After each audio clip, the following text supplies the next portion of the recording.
Hello everyone, myself Rajnish Kumar. आज हम circulatory system का एक बहुत छोटे से वीडियो के माध्यम से हम क्या समझेंगे कि जो ब्लड के कंपोनेंट्स हमारे वो कौन-कौन से हैं, ब्लड वेसल्स दो प्रकार के कौन से हैं, उनके बीच में क्या बेसिक डिफरेंस है और ये मेन कंपोनेंट्स कहाँ पाए जाते हैं, कहाँ बनते हैं, ये सब एक ब्रीफ वीडियो के माध्यम से हम क्या है समझेंगे। ठीक है, तो चलिए चलते हैं वीडियो की ओर।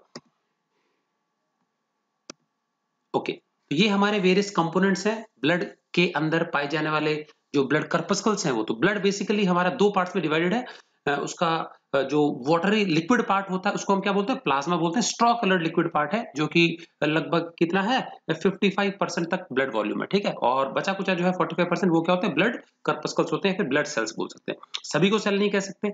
तो हमारे जो सबसे मोस्ट अबंडेंट कैटेगरी, जो सबसे अधिक मात्रा में जो सेल्स पाए जाते हैं संख्या में, वो है आरबीसीज, रेड ब्लड सेल्स। तो ठीक है, तो ये देखो कैसे बाइकॉनकेव, ये डिस्क जैसे हैं, सेंटर पे दबे हुए हैं, पिचके हुए हैं यहाँ पे। ठीक है, स्मूथ इस प्रकार के डिस्क जैसे लगते हैं, इनको हम एरिथ्रोसाइट्स बोलते हैं। तो इसके बारे में डिटेल में मैं पहले वीडियो में डिस्कस कर चुका हूँ। ठीक है, इनकी जो पर मिलीमीटर क्यूब ऑफ ब्लड है, इनकी जो नॉर्मल काउंट होती है वो होती है 50 लाख से लेकर के 55 लाख पर एमएम क्यूब ऑफ ब्लड। ठीक है, तो ये थे हमारे आरबीसीज। ठीक, उसके बाद दूसरे हमारे डब्ल्यूबीसीज, इनका परिवार काफी बड़ा है। ठीक है, अब इसमें से देखेंगे डब्ल्यूबीसीज में को हमने दो मेन कैटेगरी में बांटा हुआ है। कौन से? एक तो है ग्रेन्युलोसाइट्स और एक होते हैं ए ग्रेन्युलोसाइट्स। समझ में आ गया कि नहीं का?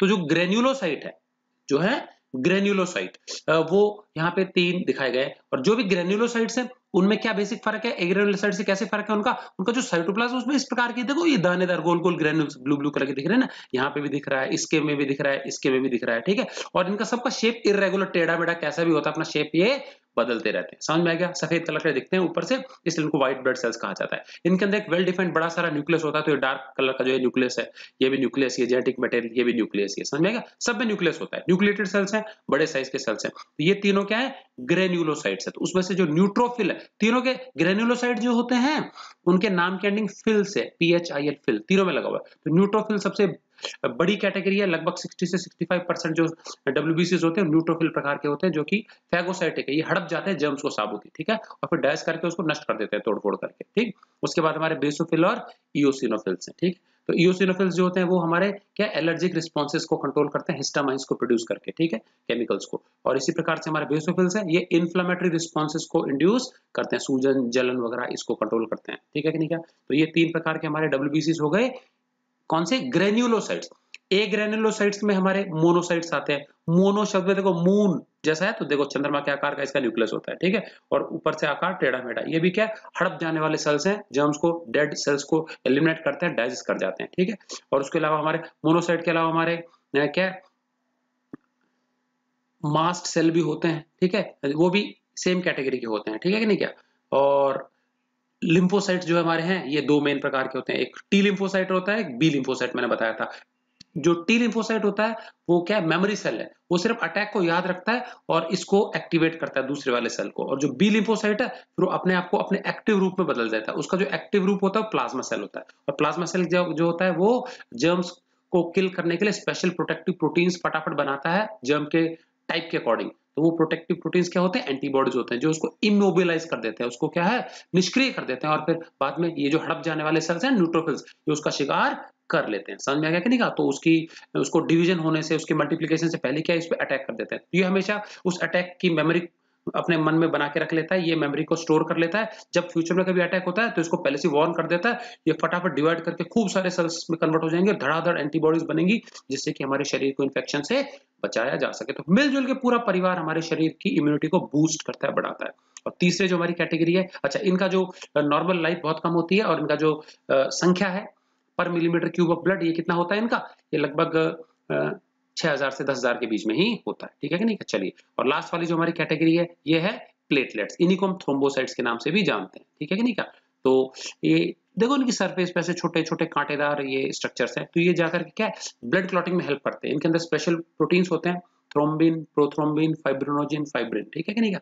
तो ये कोगुलेट हो जाते हैं प्रोटीन्स। तो जब भी कोई कट लगता है तो कट में क्या है, इन प्रोटीन्स के कोगुलेशन से क्या होता है, फाइबर्स का जाल बन जाता है, नेट बन जाता है, और नेट में जाकर के चिपक जाते हैं, जिससे कि क्या है, ये जो बड़े वाले सेल्स हैं ये बहना बंद हो जाता है, तो खून बहना क्या हो जाएगा, बंद हो जाएगा। तो ये वाउंड हीलिंग में हेल्प करते हैं। ठीक है, तो ये हमारे तीन मेन प्रकार के ब्लड कर्पस्कल्स हो गए। ठीक है, तो इनमें न्यूक्लियस नहीं होता है, और इनमें भी क्या है, ये सॉरी इन दोनों में न्यूक्लियस होता है, ये है सिर्फ नॉन न्यूक्लिएटेड सेल्स, ठीक है, और वो भी अर्ली स्टेज में न्यूक्लियस होता है और मैच्योरिटी पे ये गायब हो जाता है, ठीक है कि नहीं। और ये हमारा क्या ब्लड वेसल है जिसके अंदर से फ्लो करते हैं प्लाज्मा के अंदर डूब करके, ठीक है। तो कनेक्टिव टिश्यू के प्रकार है ये ब्लड हमारा।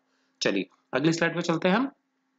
ये हमारा देखो यहाँ प्लाज्मा भी दिखाया गया है, ठीक है। तो ये देखो ये हमारे WBCs के प्रकार। बाकी अब ये देखो मोनोसाइट आ गया हमारा, ये लिम्फोसाइट आ गया, और ये तीनों कौन से बेसोफिल, इओसिनोफिल और न्यूट्रोफिल आ गए। तो देखो इनमें साइटोप्लाज्म ग्रेन्युलर दानेदार दिख रहा है और इन दोनों में कोई दानेदार नहीं है। तो ये मोनोसाइट है, ये लिम्फोसाइट है। टी लिम्फोसाइट, बी लिम्फोसाइट दोनों एक जैसे होंगे, और ये मोनोसाइट ये काफी बड़े साइज के होते हैं, ये डायरेक्टली हड़प जाते हैं, न्यूट्रोफिल के जैसे ही काम करते हैं, बस खाली साइटोप्लाज्म का फर्क है, ठीक है। और बचे हमारे कौन से आरबीसीज, ठीक है। तो इनकी संख्या ज्यादा अबंडेंट है, तो यहाँ पे फोटोग्राफ में रिलेटिव अबंडेंस भी दिखाया गया। और बीच बीच में छोटे छोटे क्या है प्लेटलेट्स है जो कि क्लॉटिंग वाली साइड पे जाकर के क्लॉटिंग का काम करते हैं, ठीक है। और ये जो भी व्हाइट व्हाइट पोर्शन जो भी बाकी दिखा है वो क्या है मैट्रिक्स है, लिक्विड मैट्रिक्स है, जो कि मोस्टली वाटर है, स्ट्रॉ कलर्ड पेल लिक्विड है, वाटर है, वही हमारा लिम्फ भी हो जाता है बाद में जाके, ठीक है कि नहीं। क्या तो ये था हमारा क्या अगली जो ब्लड का बेसिक जो स्ट्रक्चर हो कैसा दिखाई देता है। अगर हम एक छोटा सा कतरा ब्लड का स्लाइड पे लगा करके माइक्रोस्कोप में देखेंगे तो जस्ट हमको इसी प्रकार का चीज दिखाई देगी। क्लियर। चलिए अगली स्लाइड पे चलते हैं। क्या है ओके तो ये देखिए किस प्रकार से वीन्स के अंदर से आर्टरीज के अंदर से ब्लड बहता है। तो ये हमारे आरबीसीज हो गए, ये प्लेटलेट्स हो गए। रिलेटिव साइज दिखाया गया, ये काफी छोटे हैं, प्लेटलेट्स भी छोटे होते हैं बहुत, और ये है हमारे व्हाइट ब्लड सेल्स, ठीक है कि नहीं। क्या तो इन दोनों को हम सेल्स बोल सकते हैं, ये कर्पस्कल कहलाते हैं, ठीक है। और फिर क्या है जो हमारी आर्टरीज या वीन्स है उसके अंदर से कैसे फ्लो करते हैं, ठीक है। तो इनका जो रेड कलर होता है it is because of the transport protein haemoglobin, ठीक है। तो आयरन कंटेनिंग प्रोटीन है जिस कारण इसका कलर क्या है रेड है, और ये रेड कलर एक डाई से मैच होता है एरिथ्रोसिन नामक डाई से, और इसी कारण से इसका नाम एरिथ्रोसाइट भी है। ये ल्यूकोसाइट भी कहलाते हैं, व्हाइट है कलर में, और ये क्या है हमारे platelets, thrombocyte because of the protein thrombin and prothrombin, ठीक। चलिए तो ये liquid part matrix part plasma है। क्लियर है। चलिए अगली स्लाइड पे चलते हैं हम। ओके यहाँ दिखाया गया आपको कि कहाँ पे बनते हैं सारे के सारे जो ब्लड के कंपोनेंट्स हैं, कहाँ बनते हैं। तो इनकी जो साइट ऑफ मैन्युफैक्चरिंग है वो है बोन मैरो, ये हमारे पैर की हड्डी है, ठीक है कि नहीं। क्या तो हड्डी का जो सेंटर वाला पोर्शन होता है वो सेंटर में खोखला होता है, वहां पे एक जेली लाइक मटेरियल भरा होता है, और वो जेली लाइक मटेरियल में स्पेशल सेल्स होते हैं जो कि मेरिस्टेमेटिक सेल्स की तरह ही काम करते हैं हमारे बॉडी में। मेरिस्टेमेटिक सेल्स वो होते हैं जिनमें लगातार क्षमता होती है जीवन भर डिवाइड करके नए नए सेल्स बनाते रहते हैं। तो यहाँ पे स्पेशल, और मेरिस्टेमेटिक शब्द हम सिर्फ प्लांट्स में यूज करते हैं, एनिमल्स में उनको स्टेम सेल कहा जाता है। तो यहाँ पे जो स्टेम सेल्स हैं वो कहलाते हैं हीमोपोइटिक सेल्स, HAEMOPOET ऐसे हीम, और पोएट की स्पेलिंग याद कर लेंगे, कवि जो होता है हीमोपोइटिक सेल्स। ये सेल्स क्या करते हैं एक साइक्लिक प्रक्रिया के द्वारा फटाफट डिवाइड करके नए नए प्रकार के सेल्स बनाते रहते हैं जिनकी बॉडी में रिक्वायरमेंट है। तो आरबीसीज बने, ये आरबीसी का फ्रंट व्यू सामने से देखने पर डिस्क लाइक ऐसा दिखेगा, और इसको अगर पटक दें साइड में तो साइड वाइज ये ऐसा नजर आएगा, ठीक है कि नहीं। क्या चलिए उसका WBCs का परिवार काफी लंबा चौड़ा मैंने बताया। ये हमारा लिम्फोसाइट है जो कि टी और बी लिम्फोसाइट होता है, ये हमारा मोनोसाइट है जो कि फैगोसाइटिक नेचर होता है, हड़प जाते हैं सेल्स, ठीक है। मास्ट सेल भी आते हैं इसी कैटेगरी के। उसके बाद हमारा इओसिनोफिल, बेसोफिल, न्यूट्रोफिल, ये सबसे अबंडेंट कैटेगरी है, ठीक है। और ये तीनों क्या ग्रेन्युलोसाइट्स की कैटेगरी में भी आते हैं, ये ए ग्रेन्युलोसाइट्स है, यहाँ दानेदार साइटोप्लाज्म नहीं है, ठीक है। और प्लेटलेट्स भी यहीं बनते हैं, इनका साइज काफी छोटा है, ब्लड क्लॉटिंग में हेल्प करते हैं, ठीक है। तो ये सारे के सारे कंपोनेंट्स जो होते हैं कहाँ बनते हैं बोन मैरो में बनते हैं, समझ में आ गया। और कुछ WBCs लिम्फ ग्लैंड्स में भी बनते हैं, ठीक क्लियर है।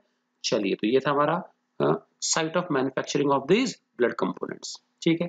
अब ये है आर्टरी और वीन, हमारे दो मेन प्रकार के जो ब्लड वेसल्स हमारी बॉडी के अंदर, आर्टरी और वीन।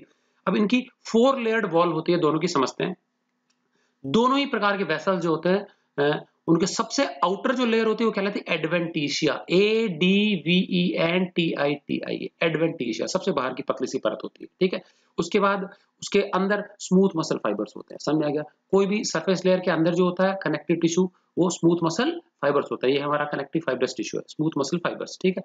और उसके बाद होता है हमारा क्या तीसरी जो लेयर है वो एक इलास्टिक पतली सी मेम्ब्रेन है, इंटरनल इलास्टिक लेमिना, लेमिना मतलब परत, इलास्टिक है तो ब्लड का फ्लो, जब ब्लड प्रेशर मारेगा तो ये फूल सकती है, उसको स्ट्रेच कर सकती है, तो ये मोटी पतली हो सकते हैं ब्लड के दबाव के कारण, ठीक है। और सबसे अंदर की जो लेयर होती है वो कहलाती है एंडोथीलियम, समझ में आ गया। बाहर की लेयर एडवेंटिशियस को इपिथीलियम भी कह सकते हो, तो इपिथीलियम एंड एंडोथीलियम, समझ में आ गया। तो एडवेंटिशिया, उसके बाद सेकंड वाली स्मूथ मसल फाइबर्स की लेयर है, उसके बाद हमारी internal elastic lamina and then endothelium.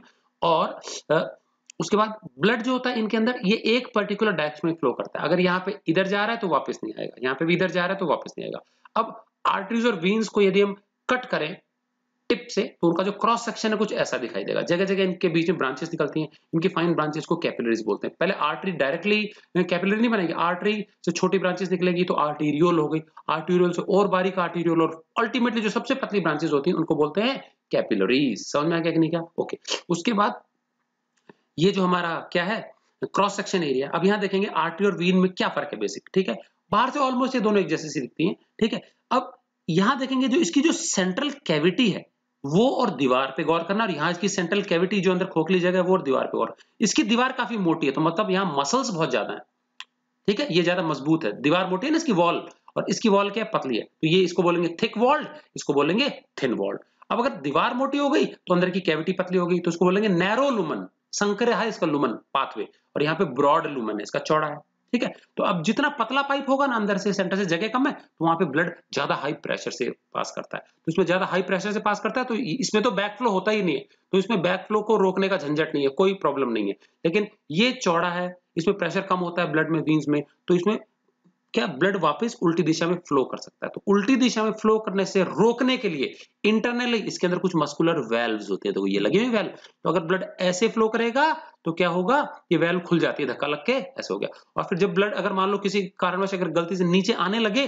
तो वेल्व चिपक जाती है, तो ब्लड को वापस गिरने नहीं देती, तो therefore the blood only flows in one direction, one way blood flow होता है, ठीक है। तो इसमें तो हाई प्रेशर होता है तो कोई दिक्कत नहीं है, ब्लड फ्लो का रिवर्स डायरेक्शन पॉसिबल नहीं है, जबकि वीन्स में पॉसिबल है, but these valves are present internally in the veins to prevent the back flow of blood. समझ में आ गया? तो देखो सिंपल है, ए आर्टरी, ए में एब्सेंट है वेल्व, ए फॉर एब्सेंट, और वी में वी होता है और वी फॉर वेल्व, तो वीन्स में वेल्व्स हैं, आर्टरी में एब्सेंट है। समझ में आ गया? तो यहाँ पे बोलेंगे आर्टरी का क्या थिक वॉल्ड या थिन वॉल्ड, यह है narrow lumen, broad लुमन।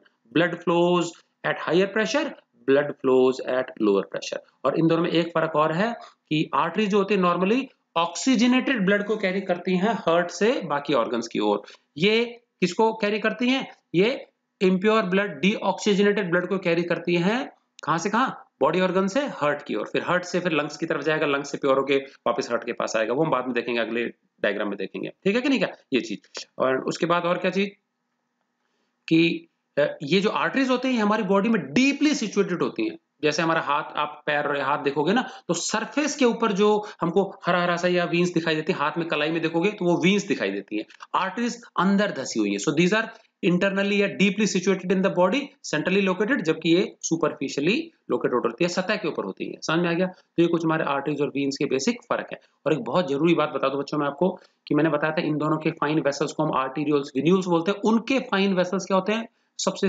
Thinnest capillaries. अगर हम हमारे शरीर की सारी कैपिलरीज को उधेड़ करके एक लंबा धागा बना दें तो हम यहां से चंद्रमा जाकर के वापस आ जाएंगे। समझ में आएगा? इतना लंबा धागा बन जाएगा।